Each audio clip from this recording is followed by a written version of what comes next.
What we do in life echoes in eternity. I mean, this is what's wrong with the Christian church today. We don't know who God is, and we don't know who we are. This is where we hold them. This is where we fight. Officer, you need to repent of your lawless conduct. You don't know the law, and yet you pretend to represent it. That's not law enforcement, sir. That's being a thug. We will not stop fighting and bothering you all until this monstrous, barbaric practice of legalized abortion ends, and we are teaching our children to do the same. God's word says that the shed blood of innocent humans cries out for justice, and mark my words, they will have their day in court. Nobody gets saved by being treated nicely. They get saved by hearing the gospel. Faith comes by hearing, and hearing by the word of Christ. If we don't open our mouths and commend Christ, we're not loving him, no matter what we're doing with our hands. Hey, what's going on, everybody? Welcome to Provoked. I'm Desi, and well, we're twinning. no, I'm not Desi. I'm Zack, and this is my sister Desi. Hi. And we did not mean to wear the same shirts today. We're dorky. We're dorks. But we're not that. We're not that dorky. Yeah. But thanks for tuning in again. It's been a while since Desi and I have been on to do a show together. It's been like 2 months or something. I know like it. That. Yep. So life has been busy, but we're so thankful that you're watching our show. Yep. We're Provoked. If you've never been on the show, you don't know what we're all about. We're here to ultimately give glory to God. We just want to be a help to our brothers and sisters, and we want to provoke our Christian brothers and sisters, whoever listens to us, to share the gospel, really to work out their salvation, be Christians in a culture of death. That's right. Yeah. It's simple. It's just all we want people to do is love their neighbor. And we do that preeminently through gospel presentation, through gospel dissemination, getting the gospel out as far and as wide as we can. Of course, that's the MO of Apologia Studios. That's the way it's been for years and years and years. And then we also want to love our neighbor in the form of trying to rescue little babies from being butchered at abortion mills or wherever it may be. It's a preeminent issue. And that's what we are all about. I am excited about today's show. Oh, yeah. But before we do that, we need to, of course, talk about Apologia All Access. So how you can help us is go to apologiastudios.com and become an all access member. It's so important for you and your ongoing education, and so important for us because we got to keep the lights on. We have to keep this boat a sailing, because we really want to do everything as a Christian that you want to do, which we say every single time. And that's to get the gospel out and to love our neighbor and just to be about kingdom building and kingdom advancement. That's what we do here at Apologia Studios. So as you become that access member, you contribute, you support, and things continue to move forward for Christ. Yeah. So please go ahead and do that. And if you haven't yet, you can get access to Bonds and You for free. And it's super, super awesome. It's a bunch of stuff has been remastered. So why not take advantage of that awesome resource? If you haven't done it, like, just smack yourself in the face and then go do it. Yeah, all you have to do is listen to Bonson for 10 minutes, or Yeah. maybe 15 minutes, and you'll be like, wow, this is just an exceptionally gifted guy, unfortunately, who died, I'm not laughing at years that. ago. Yeah, I'm not What are you laughing. at? I'm laughing at the thought of, have you ever seen that YouTube video, Google cat with a toothbrush, and it's like somebody brushes their cat's teeth and it like makes his face like okay, so when you like after you listen to Monson for 10 minutes, your face is going to look like that cat's face because your brain is just going to be like, yeah, that's how I am. I'm like that cat every single time I listen to that guy. I think we're going to have to add a clip so people don't think I'm crazy. We got to add that clip. We'll add that clip right now. Yeah, and they'll see it, and they'll just see why we're such big weirdos. Yeah.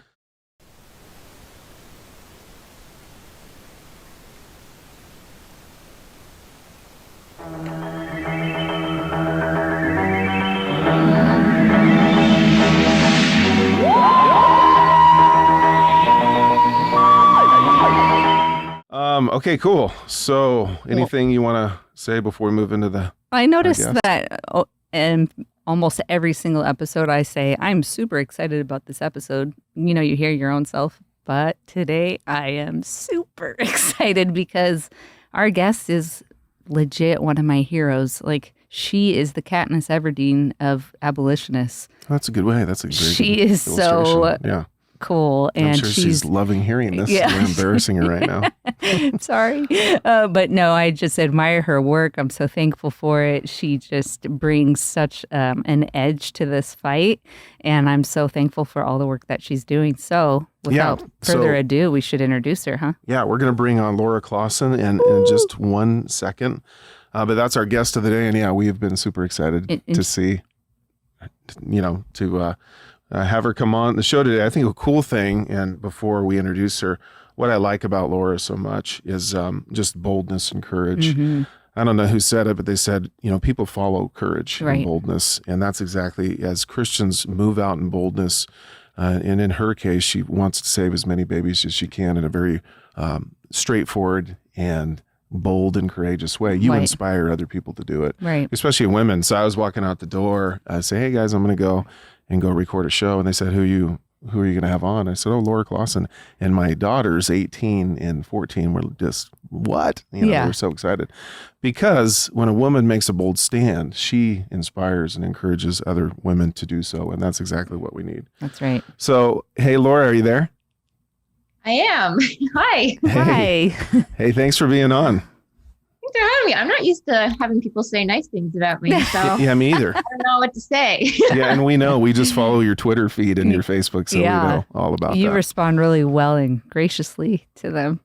So trying. Yep. Yeah, I know. I actually want to talk to you a little bit more about that as we get into the discussion, but I'll leave that for a little bit further down. But we're going to start by playing your video. So You're Pregnant. So You're Pregnant. Just so our listeners can get a kind of an idea of the work that you're doing with Choice42. So we're going to play that now.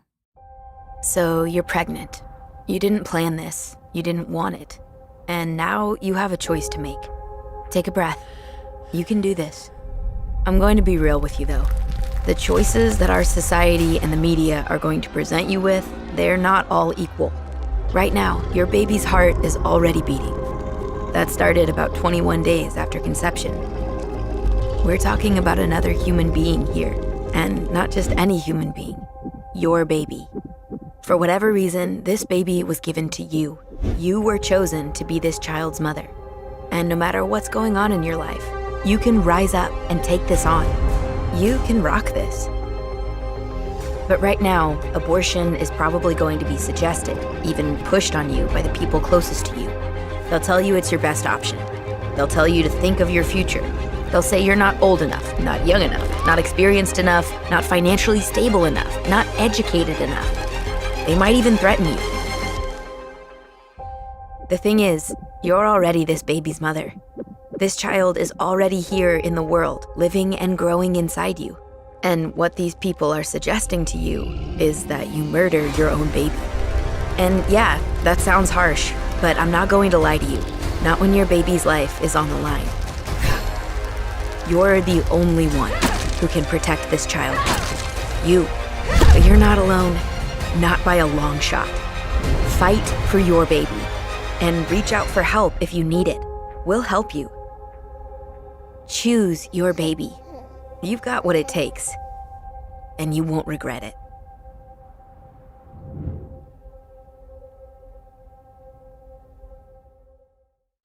Okay, yeah, that's an amazing work. Yeah, all the videos that you put out are awesome. So what we know, and you know this as well, is Christians can put out really sucky stuff. Mm-hmm. I mean, really subpar presentations, movies, videos, whatever it may be. And I so appreciate Choice42 and you guys just putting out excellent things, like videos that are better than everything that came before it. Yeah, especially your video on child sacrifice. I mean, I so appreciate your attention to quality and detail and innovation in art. Mm-hmm. And I think that's why you're hooked up with Laura, because they see that in you guys as well. Yeah, that was one of our goals, because we noticed that too, that there wasn't a lot of quality media being produced about abortion. So that's one of the things we wanted to do. Yeah, and you guys do it well. So just kind of tell us before we get into asking about your testimony. We really are interested in how you got in the fight and how that all transpired. But tell us a little bit about what it's like living in Canada right now with all the restrictions and what you kind of have to deal with. Mm-hmm. Oh, yeah. So basically, we've lost our freedom, whether people realize it or not. And sadly, I think a lot of people don't even realize it right now. It started over a year ago with 2 weeks to flatten the curve. We were going to have a shutdown for 2 weeks, and now they're introducing vaccine passports. So it's crazy. Yeah. So with the vaccine passports, are you at this moment, I mean, how deep is the restrictions? Are they not allowing anybody to fly yet, or has it not gotten to that level? That is what they're saying, is that comes in September. So each province kind of has its own rules. So I'm in Ontario. They just announced for British Columbia that the vaccine passport is coming in September. And it basically prohibits you from going anywhere other than to shop for groceries. Wow. So you can't go to weddings. You can't go to the movie theater. You can't go to the mall. You can't go anywhere if you're not vaccinated. Wow. So what would you say to the person in Canada, I know you've probably heard this, that says, hey, just take the vaccine and everything will go back to normal. Mm-hmm. Let's just get things back to the way they are. So let's comply with the government. What would you say? Well, I don't think the government's going to give back power once they've taken it. So once we just go along with this, I don't think things will just go back to normal. I think it's only going to escalate and the government's just going to take more. So right. I think that, people are saying this isn't the line that they want to draw, that they'll just go along and take the vaccine, and, they'll put their foot down when they truly feel like their freedom's being taken away. But it's happening step by step, right? It's going to be a lot harder to stand up later if we don't stand up now. Exactly right. That is the only recourse, because you look at history. This is history played out over and over, not only in our nation, of course, in yours and around the world, but that's exactly right. This is the work of a tyrannical government. And the more that you comply to a tyrannical government, the more that they put the squeeze on you. So we have to have a concerted effort in the masses to say, hey, you know what? We're not going to bow to your dictates. Yeah. You're our servants. We're not your slaves. So that's the only way forward. Do you ever get just these moments like I'm listening to this, I'm like, man, this feels like we're in some sort of weird sci-fi movie. Yeah, like it's who unbelievable. Would have even imagined 2 years ago that we would even be having this discussion? I mean, that is crazy. You can't go anywhere but the grocery store. That means if you've got family in another province, like you can't go visit them. Like you said, weddings, you can't travel, just like the ramifications of this are huge. Yeah.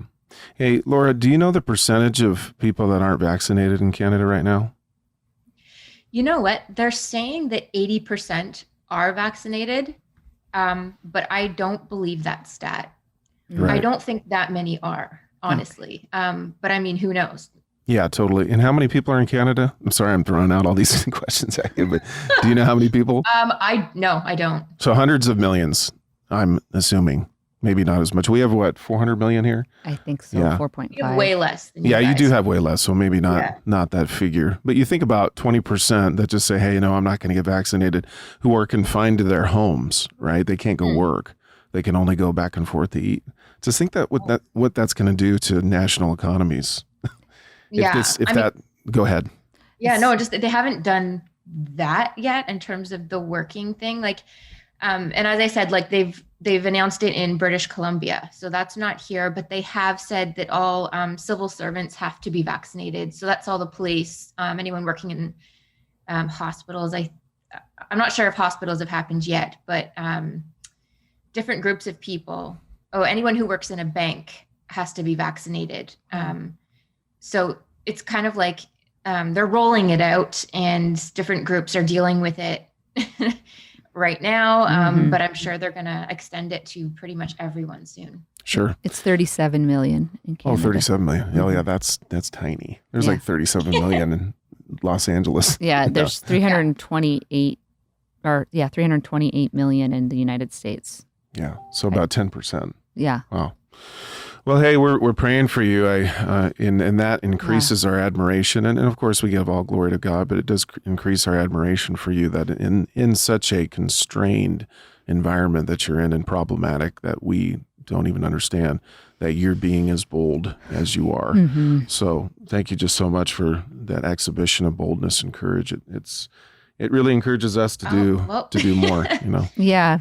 I think the first video I saw of you, Laura, was the magic birth canal, and I love it because I, as a woman, have gone out to the mills and, have done abortion mill ministry and have been in this fight for, 6 or 7 years now. And, like we were alluding to, for some reason, well, we know why, but, pro-choicers hate men that are in this fight, but boy, do they hate women that are in this fight. Mm-hmm. I would say even more, because with men, they've got the no uterus, no opinion, garbage. But with women, they can't say that to us. And so really all they can do is try to attack our personal character. And so I just love that you kind of come back with, of course, class, but just a little bit of a bite. And it's very edifying for me, just being on the other end of the abuse, that you kind of receive from the death scorts and from other women, pro-choice women. It is very satisfying to have someone come out and make just such quality content and that has a bite and has some a serrated edge. So thank you for your work that you're doing. It really has encouraged me a ton. So. Yeah. Hey, so you get a lot of women messaging you, asking you how they can get into the fight to save babies? Yeah. And it's a lot different for Americans compared to us. Like you guys saying you're out at the death mill, like it's illegal to stand outside of an abortion clinic here in Canada. Wow. So it's a very different fight, because if I have an American message me, then I just say, great, like go, go to the gates and try and rescue babies. So which is kind of why, we have Choice42 online in the first place, because we can reach women this way. That's awesome. Okay. So let's kind of shift into your testimony. We're really curious about, kind of who you are and what got you involved. I don't know. Mm-hmm. You can go as exhaustively as you want, in depth as you want, whatever you feel like, but we really want to know kind of your story. How did you get involved? Mm-hmm. So I grew up in a Christian home, and I became Christian when I was quite young. And also when I was little, I saw a graphic abortion image. Mm. And for someone was holding it on the side of the road, and that really affected me. I kind of at that moment, I knew abortion was wrong. I didn't understand exactly what it was, but you can just look at that image and know that it's something bad. Mm-hmm. And so I went through school and I did my big projects or my debates every single year almost on abortion. Mm. And so it just kept going year after year after year. And I honestly was not aware that there was a pro-life movement in Canada. I didn't know it existed, and I didn't know much about everything going on in the US. So I just thought no one knows what's going on here. I didn't know where to start or how to do anything, but I just really had this feeling I needed to do something about abortion. I didn't know what it was. And I can remember praying so earnestly, God, just use me for this. I'll do whatever it is. And it's kind of crazy / scary to look back on that and see it happened. Yeah. So, I started volunteering at my local pregnancy resource center, because that's where I figured that's what I knew was out there. Mm-hmm. And then when I was there, I got the idea for Choice42, just in terms of reaching women online and also in creating awareness for people as to what abortion actually is, and that it's happening in our country, and that our country actually doesn't have any abortion law at all. And most Canadians don't even know that. So that's just kind of where the whole thing started. I had no training in how to run a nonprofit or in how to run social media or in any of that. But I just started it, and it's grown now to what it is. Wow. Yeah, that's amazing. So how long has Choice42 been alive? I guess you could say we're coming. active. Yeah, actually, this week will be our 6th anniversary. Wow, That's 6 awesome. years. That's so cool. So do you do that full time? Yeah, like it's not a job, but yet like no one on our team is paid, so it's not like a full-time thing in terms of that. But I do spend a lot of time on it. Mm-hmm. That's awesome. Cool. So maybe we can get into, well, just a couple of questions to kind of pick your brain about a few things. But how do you think abortion is really going to end? You know, maybe some bigger questions. You know, what, from your perspective, do we need to do? I don't really know, but I think that, I mean, if it's going to end, it's going to be God that ends it. Mm-hmm. And right now, we're not, like Canada, and I'd say the US too, probably is not, they're not Christian countries. So we're missing that. We're missing God in our country, Mm-hmm. and people are not calling out to God for help. We're just a totally pagan society. So I'm not sure exactly what the steps are going to be, whether it be to kind of awaken people as to what abortion actually is and the horror that it is. But at the same time, even if they find out, in a lot of cases, if they're not Christians, they don't care anyway. So I think that there has to be a big change in our country, just in general, not having to do with abortion, but having to do with being a Christian country. Right. Yeah, absolutely. It's just like almost like reformation, right? Or revival. Yeah. Mm-hmm. Yeah. Just a spiritual awakening in that country. And then when the scales are off, then you come to the conclusion, oh, I'm supposed to love my neighbor. Right. It's not okay to tear apart little babies in the womb, you know? Right. But you're exactly right. So it's more of a spiritual effort. And that's what we think too. You know, that's why within abortion now and all of our efforts here, even in front of the mill, it's always gospel centric. You know, we go to proclaim the gospel. Apologia Studios is really primarily about just getting the gospel out constantly, because it's the gospel God uses as his tool, the power of God into salvation for all who believe, right? That God uses to regenerate that heart. And then, you know, because before God regenerated me, I could give a rip about abortion. I mean, I never even thought about it ever. Right. And then all of a sudden you have the Spirit of God dwelling in you and you're like, wait, no, this is wrong. How could we ever think that this is okay? So I think that is a wonderful answer. So that's End Abortion Now, a very prophetic, gospel-centered, coming along the local church and equipping the local churches in our network to go out with the gospel and save babies. And then we have also the legislative work that we do through an organization called Red State Reform, to where we introduce bills of abolition all throughout the nation. So one of these days, the pro-life movement is not going to destroy these abolition bills. Yeah. It's going to happen. Right. Frustrating. Which is insane to even say. Yeah. Your biggest adversary is the pro-life movement. Mm-hmm. And that's a whole huge topic in itself. So how was Choice42? Like, how did that come to be? Like, how was that? How did it start?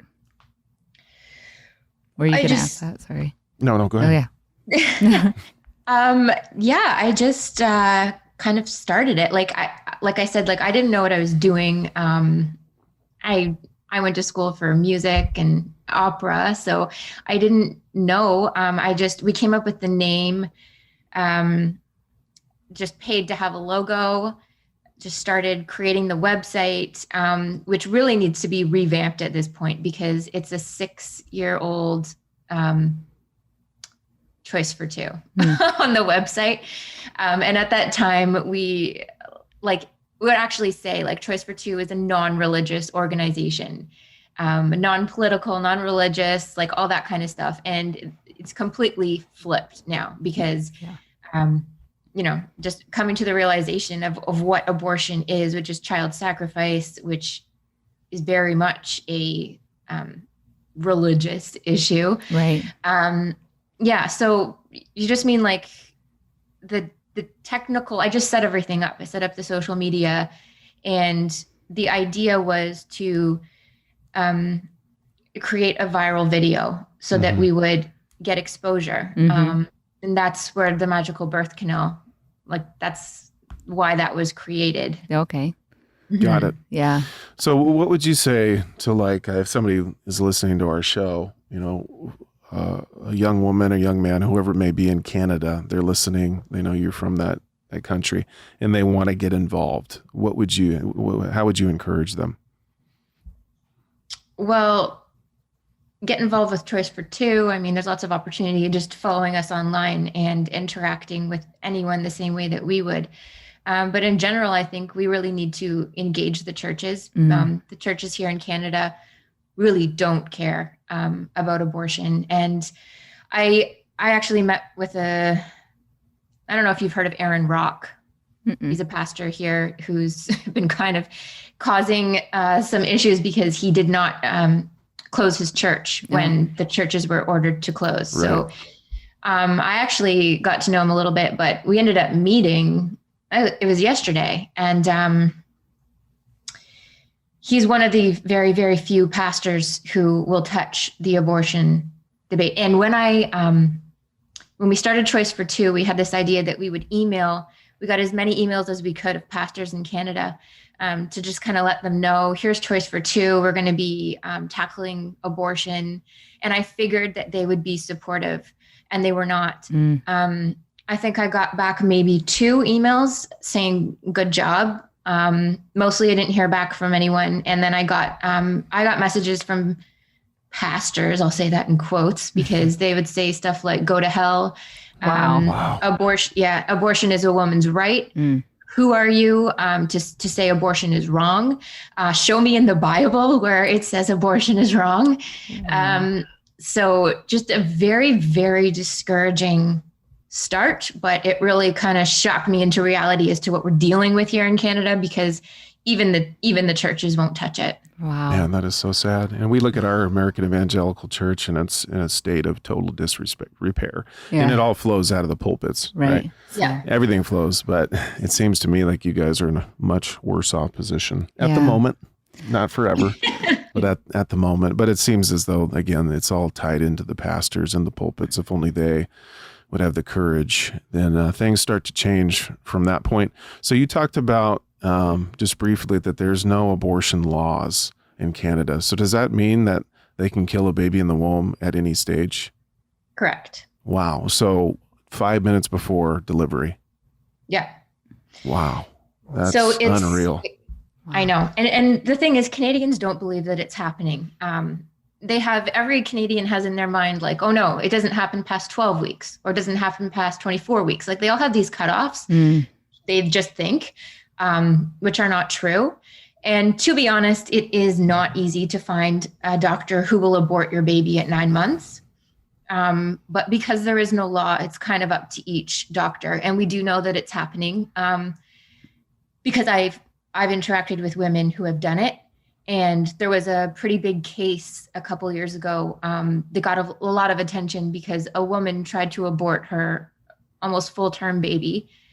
I think it was because the baby had Down syndrome. I'm not 100% sure if I remember that right, but she couldn't find a doctor who would do it, and she got really mad. So she went to the news about that, saying that this is her right. And then another doctor stepped up and did it. Wow. So atrocious. Yeah. Just absolutely wicked. Yeah. But even that, like the way that the public reacted to that was not, oh my goodness, a full-term baby was just aborted. It was, oh my goodness, this poor woman had to jump through hoops for her rights. Unreal. Yeah. That is so sad. It is.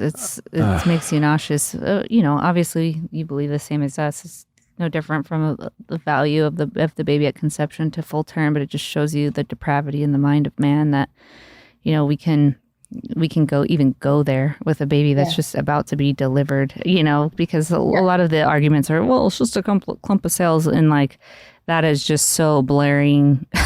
that it's not a clump of cells. Exactly. But you're right. It's a mentality of depravity. It's just a mentality. And you hit the nail on the head when you said, hey, what Canada really needs is God, is Right. to acknowledge God. This is what happens to any nation all throughout history when you don't acknowledge God, when you spurn him, right? And Romans chapter 1 talks about it. It actually talks about the process of judgment. And at the end, he gives them over to their depravity. Right. And then after that, the next step is the wrath of abandonment. John MacArthur actually has a really good sermon on that, just the steps of God's judgment on a rebellious nation. So I hope Canada comes around. Yeah, we will be. And I hope pray for that. it doesn't get delivered over to its own vices, man. But we're praying for you heavily. Yeah. What kind of response from your countrymen have you gotten? Yeah, I mean, mostly not good. It's so ingrained into our culture that abortion's a woman's right and that's it. And that you're just a terrible, I've even been called a terrorist here in Canada for wanting to end abortion. Mm-hmm. So it's not the popular opinion by any means, but we're just trudging along here. And here though, lives have been saved because of the work of Choice42 and with your team. Like I see all the time where you guys are helping and you're another baby saved. Oh, mom just chose life. Here's a baby shower. Here's a registry, and lives are being saved because of God is using your faithfulness. So, man, that's encouraging. And it also is really is humbling just to listen to, because it sounds like you guys have it a lot worse than we do. I mean, no doubt. Just to be in the fight, like you said, you can't go out and just plead with mothers. You have a lot more obstacles, it sounds like, to try to reach these women. And so we just praise God for your faithfulness and all that he's doing through your work. Yeah. And you're being salt and light. Yeah. I mean, salt is a preservative. Mm-hmm. And so the Christians within a nation that are actually impacting the culture are the ones that are preserving that nation, actually holding back the hand of God and and unleashing his full-on wrath of abandonment and doom. Right. So it's just awesome. You guys are like Rusty Thomas says, getting the salt out of the salt shaker and being that impactful presence, being a light in a very dark place. So keep doing it. I'm sure you've thought, man, it'd be cool just to bail this place so I could have more freedoms and be less restricted and all that I want to do. But I'm just so admired that you stay there, and God's using what you've done, and God is using what you're doing to save lives and bring him glory. So that's amazing. That is. I had a quick question before we get started on, because I want to hear about her new project. Yeah, that was mine too. Much as she can share, she might not be able to share too much. Yeah, exactly. Laura, I was wondering when you were talking about this, when the pastors were saying, the quote unquote pastors were saying that kind of stuff to you, did you go through any sort of just discouragement? Because I remember when I kind of got into this fight, I was going to a bigger church, and I remember a woman that had been a Christian for 40 years and was, in leadership and stuff at that church, told me that we really shouldn't tell people that abortion is sin. What we should tell them is that their life's going to be changed. They really don't need to hear that it's wrong, but that it's sin. And I just remember being floored, and I went through just a period of just discouragement. Are you kidding me? I just was so naive to this whole fight that there were actually Christians that professed Christ, that said they loved him with all their heart, mind, and soul. And yet they were telling me that it wasn't okay to call baby slaughter a sin. So did you go through any sort of discouragement during that time? I think it was more of a shock of, okay, they're not on our side. Yeah. But it wasn't a discouragement, because and looking back on it now, it's kind of funny, but I didn't have any, there was no thought in my mind that Choice42 wouldn't be successful in terms of growing, just growing and taking off. And it's funny to think now, because I didn't have any connections. I didn't have anything that should have made it successful. But I just thought, okay, I'm just doing what I can based on just really asking God to use me. And so here we go, and this is going to work. And so when all those pastors weren't supportive, it was disappointing. But then I was just like, okay, well, so we're doing it without them. Right. Yeah. Interesting. That's the hardest part of the fight. And that's what I really am inspired by you as well as others, is just like the stick-to-itiveness, because the Bible says, do not grow weary in well-doing. But in this fight, you can grow weary. Right. It's just tough, with all the vitriol, all the hatred, and you get it maybe more than we do. Oh, for sure. We're on the receiving end of that. Well, but sometimes you get it in person a lot, but online, she just gets it left and right. Relentlessly, just like a machine gun at her. So that's what I appreciate, is that you're still working, that you're still moving forward, that you're still innovating and creating. And that's what we have to do. But that can be in this fight, some of the most difficult things. Yeah. Laura, when you go out to dinner, or, when you go out, have you ever gotten, assaulted, or people, threatening or calling you names or anything? Because you're pretty well known now, and you're very recognizable, I would say. You know what? No one has ever recognized me. You just don't public. wear your pink wig. She wears her pink wig. Oh yeah, that's good. That's perfect. The pink wig, the pink wig has been such a blessing, because I didn't think about it at the time. Like, we just did it to be flashy. But I even had people who I know, so people at my church who saw the video online and then came up to me and asked me who I got to be the actor. Oh, really? Which I'm like, it's just a pink wig on my head. Yeah. It's still my face, but she's like, for some reason, like Batman. I know, but for some reason, or Superman, they really don't recognize me. And when I do just go out in my everyday life, I mean, I don't look like this. Yeah. I don't think I would be recognized. I mean, at this point, I'm not, and I'm very thankful for that. Yeah. Well, praise God for that. Okay. Yeah, smart move. Yeah. That is smart, but that's so funny. She just pops that like pink Superman. wig. We're like, I have no clue. Yeah. I know. Okay, so you're going to be working with Laura, and you're going to be doing something called Exposed. So I don't know. Again, we don't want to pry into information you can't give, but we're just wondering what that's going to be like. Well, and everybody might not know what Laura is. So do you want to explain that? We're going to have Marcus Pittman on next week. Yeah, Marcus Pittman's going to be on. It's really just a Christian streaming service. So they're not producing anything right now, but they're trying to make Christian movies not suck. That's their tagline. So what does that mean? They're just trying to get out into the public quality Christian production, quality Christian documentaries and stories and movies. So I can't wait. Of course, Marcus used to work for us. We love him. And he's going to be on next week. So what are you going to do with them?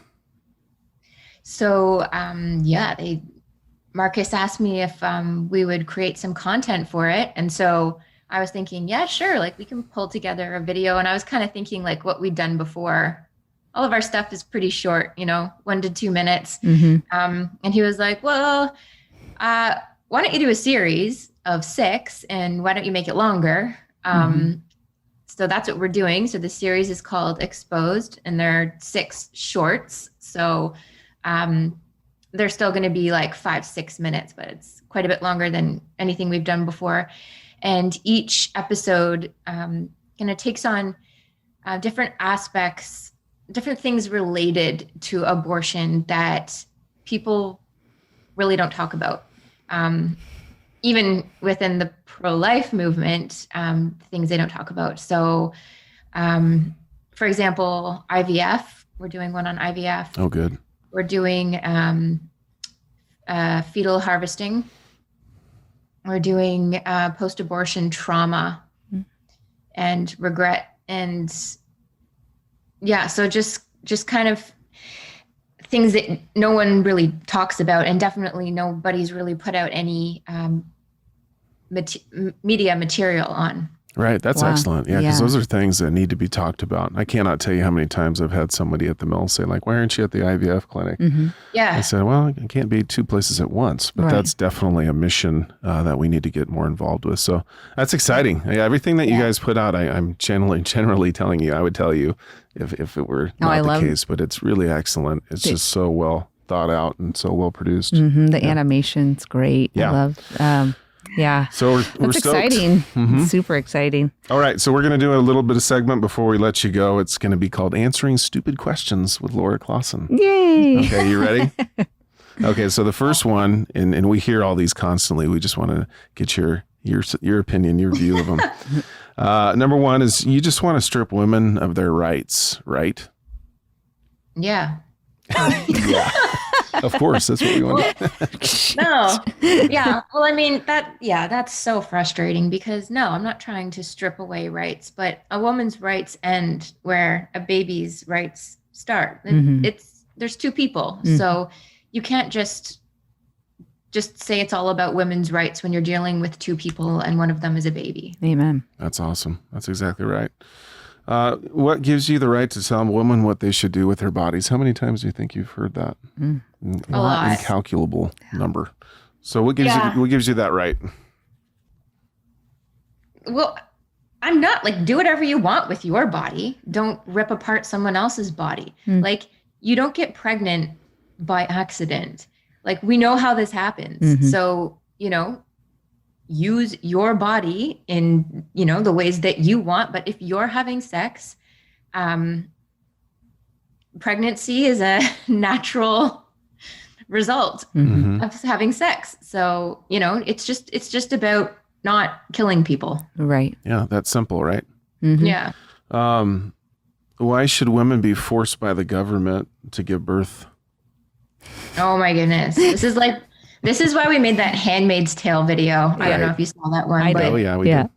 Yeah. So because the government's not forcing anything on you. The same thing to the previous question. Like, it's your choice what you do with your body. You don't get pregnant by accident.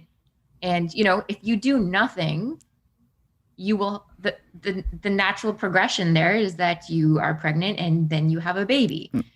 If you do something, which is murdering the baby, then you're not pregnant anymore. And then you know what is next. But what about the case of rape? I'm not. Yeah. Hold up. Not downplaying rape. It's awful and abominable, and rapists should get the death penalty. But what's your response to that? Because that always comes next. Yeah. And of course, like, interestingly, it's such a small percentage of abortions that are because of rape. And so that's why people say we need abortion because of rape, but really. And also, I have never, maybe one woman that I've ever talked to who had been raped, who wanted to abort. They don't want that.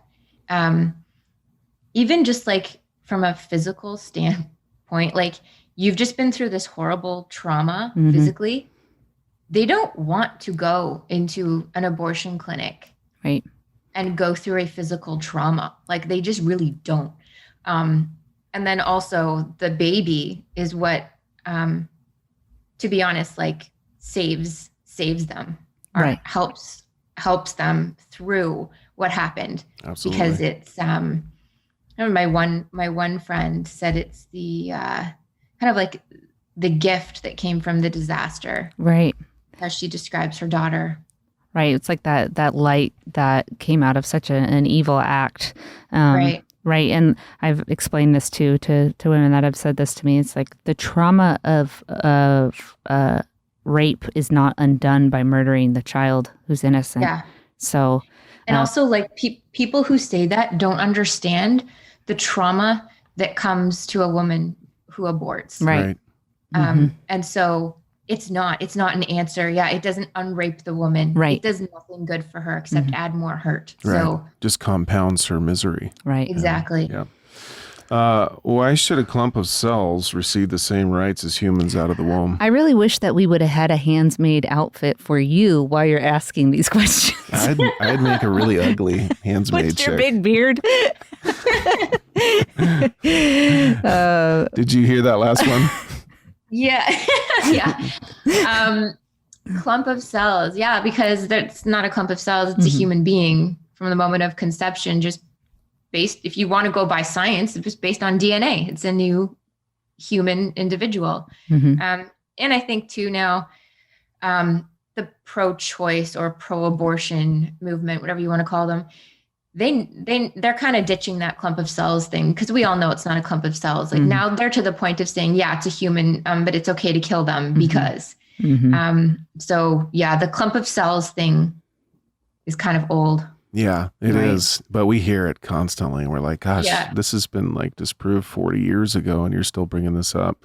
Yeah. But we do hear it constantly. So the babies are not going to feel anything or remember anything. Why? So why should you even care? You know, they're not going to know what they're going through. Yeah. Well, and so then that comes down to, you know, it's a human being and God created that person. And God created that person to be here. And, you know, that person has purpose and it's not right. Who are we to kill that person? Exactly. Okay, last one. Why don't you just get a job and worry about yourself? Yeah. Proverbs 24:11. I mean, we're told to go and rescue those who are being led to death. That's right. And stumbling toward slaughter. So it's just a straight up command from the Bible. And where else in our countries are people being slaughtered daily at the abortion mills? So we're called to do this. Yeah, it's the right thing to do. I loved how your answers were just so simple. Yeah. You know, there is no good argument to destroy innocent human beings in the womb ever. There's nothing out there, and they're so easy to respond to. So people who get in this fight who feel like, oh, I need to know a whole lot, you really don't. It's just basic science, basics of the scriptures. It's really love your neighbor. Yeah, love your neighbor. Jesus says, if you love me, you'll obey my commands. And then he says, rescue those who are being delivered to death. You know, be a voice for the voiceless, do justice, all of these things. So it's very, very simple for you who are saying, oh, I have to just know it all before I get engaged. No, you don't. You do need to know, and we're here to help you out with that. But the biggest thing is just to get involved. That's what we need to do. So, before we let you tell us how we can help you have anything else you want to ask? No, I just thank you for your time, and I'm encouraged just hearing your story and all that you're up against, and you know, it will give me an even deeper appreciation for your work when I see you all your stuff pop up online. I just want to encourage you to stick in there, you know, keep on fighting the good fight. And we'll be praying for you. And we're just so thankful for all that God is doing through you, Laura. Truly. Yeah, absolutely. So where can people go to help you and just find out what you're doing, watch your stuff? Well, choice42.com, and it's choice42, like the number 42.com. We're on all social media platforms, either Choice42 or me, Laura Klassen. So that's kind of the main way to keep up on what we're doing. Yeah, cool. Hey, thanks so much for coming on. We mean it from the bottom of our hearts. You've been such a blessing to us, and you were always in our prayers, and we are here for you, for however we can help you. We just want to come alongside of you and just join you in what you're doing. So thanks so much for your time. Yeah. Thank you so much for having me. Yes. Yeah, we'll talk to you soon. Thank you, Laura. Okay, bye-bye. Bye-bye. Bye-bye. Well, guys, that was awesome. That is such I love her. It's such an awesome picture, an illustration in a human form of what God can do to someone and through someone really who just answers the call. She's like, I don't know. I didn't know what I was doing. You know, I just knew I had to do something. Yeah. I knew this is what God commanded me to do. And so she stepped out in faith, and God has used her faith to save babies, to bring truth to the light, to bring the gospel out. But any of us can do it. Right. And it reminds me of John Barrows, who's up in years, and he's just like, I got to go, and I just got to stand out in front of the mill. Yeah. That's all he did. And God has saved thousands of babies. So for you, the big takeaway, hopefully, from this episode is step out in faith. No longer just be a pew warmer. And I don't say that to harm or to attack. I've been there. But our Christianity is much, much more than just going to church and then going home and living out your life and just kind of being a receiver of the things of God, not being a doer. Like the scriptures command us, don't just be a hearer, be a doer. Obey the law of God, right? So what I want to encourage you and plead with you is get out there. Like Laura did, join a crisis pregnancy center. Go to endabortionnow.com, push the contact button, say, I want to get involved. I want my church to get involved. Yeah. As the Christian church rises up in numbers, then we will see God's enemies put under his feet. That's right. It's what we got to do. Yeah. And you know what I was thinking too? God bless the laborer who had that graphic image that she saw as a young kid. Like God put that person there with the graphic image. Little Laura Klassen as a kid saw it, was affected by it, and then began to fight for the preborn even in school. It just gives me kind of chills to think about, you know, all that God put into place, and to show, you know, as much as we hate looking at graphic images, I hate it. It's super sad. Oh, me too. It's so sad. But they're necessary because it exposes evil and it stirs the heart. And so God bless that laborer who did that. Yeah. And that's so cool. Because sometimes, and I've been out there, you know, a lot with a sign, and you're like, you watch car after car going, you watch middle finger after middle finger. Right. You know, the women waddling out of the abortion clinic. You're like, what good is this? What are we achieving? And God uses faithfulness. That's God right. used his faithfulness in the form of that explicit sign. She saw it, and now look at all the babies. So as we go out serving God, nothing is in vain. Right. He uses every single aspect for his glory. And to one degree or another, in big ways and small ways. Yeah. Right? Amen. But she's such a blessing. Yeah, go, if you haven't yet, go check out all the videos on Choice42. All of them are excellent. You'll just be blessed by them. And as always, we always ask, go onto our social media stuff and give us a like and review if you can. And we got some more exciting stuff coming up. We got Marcus with Lore coming on. Marcus is coming. We got debates, and we are going to tackle the flat earthers. It's just forthcoming. We've had a lot of stuff kind of transpire in our family life that we kind of have to deal with just to navigate around. So just be praying for us, just for strength. It's just something that we got to do. Right. But it is kind of affecting our schedule a little bit. But those things are forthcoming. And it's going to be a cool closeout to the year. I haven't asked him yet, and I haven't even asked you, but I really want to see if Juan Rasco will come on again, because he moved. Oh, he totally will. Yeah, he will. He moved back to Chicago. If you're watching this one, come on.